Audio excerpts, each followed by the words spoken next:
Are you ready to take your Google Analytics skills to the next level? In this video, GoogleAnalytics allows you to tailor your dashboard to show the metrics that matter most to your business. Next, let's talk about setting up goals. Goals are the foundation of effective tracking.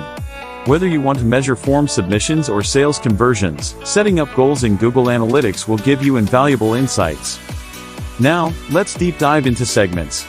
By creating custom segments, you can analyze specific subs. Moving on to event tracking.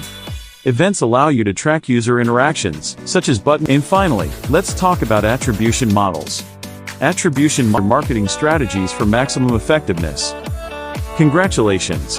Thanks for watching, and don't forget to subscribe to our channel for more digital marketing insights.